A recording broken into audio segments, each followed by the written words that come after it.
Hello and welcome to a Sherrie with Sherrie. Today I wanted to talk about the latest two books in my Willow's Dip series. This one, Neighbourhood Watching, is a short story collection, and one of the short stories in it inspired the novel Soul Saver. So I'll just read a short piece about just the first page of the story that inspired the novel.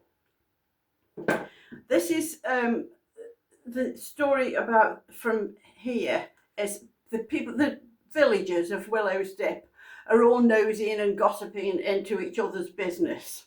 But this one is about a young man entering the church, and the vicar notices he's in trouble. So it's called God Works in Mysterious Ways. And I'll just point out the embellishments that my format of the book Alicia does. I love these little embellishments that she puts in, but they often only show up in the paperback. They don't always show up on the ebook. They have in Soul Saver, but not in the others. But anyway, that's just a little extra. I'll just read this first page of God Works in Mysterious Ways. Steve Oswald, the vicar of St Luke's Church in the centre of Willow's Dip, wore a worried look as he watched from the churchyard the angry young man enter the church. He'd seen the glint of a knife as a shaft of sunlight through the trees fell on it, and he took his mobile phone out of his jeans and called Jack Adams, the local policeman. "Don't go into the church," advised Jack. "I'll be with you in a few minutes and request backup in case we need it. Is there anyone else in there?" "No, I don't think so." "Okay, just hang back." Steve pocketed his phone, sorely tempted to see if he could help the young man, don his action hero's cape and save a soul in distress. After all, that was his vocation. But best follow the advice of Jack, who knew best how to deal with such matters. Presently, two police cars pulled up, young Jack and an equally young female officer. It always made you feel old when doctors and police officers were so young. And a police van. The mental health team have also been called, Jack informed Steve, and are on their way in case this male needs help. "I'll go in first and you follow me." So I'll leave it there to find out what transpires from that.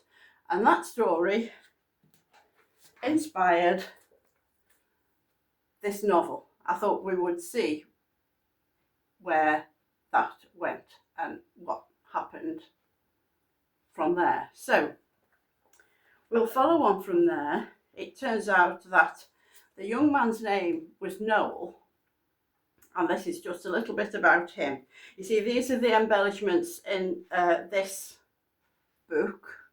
I like a little something at the chapter heading.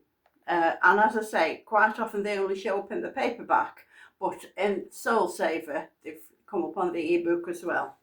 So this is just a little bit about the character that entered the church. Noel was tending his mother's grave as he did frequently. He'd brought her carnations, some of her favourite flowers. Maisie was by his side, as she was whenever he wasn't working. "I've brought your almost namesake along, Mum.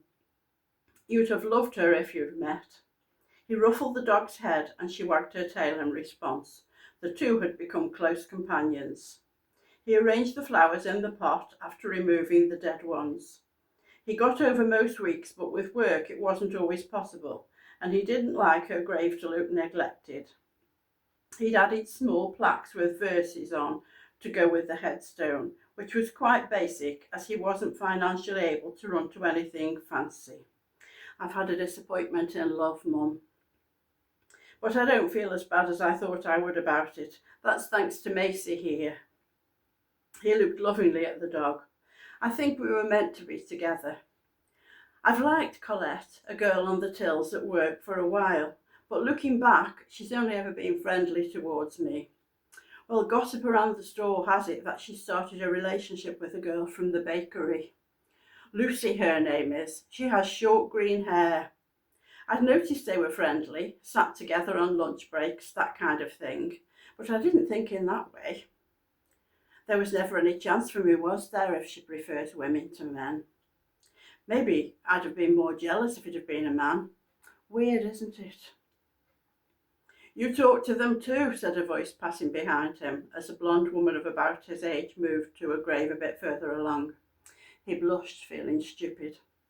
My mum, he offered, by way of an explanation.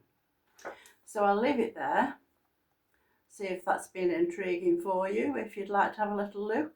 So I'm going to be putting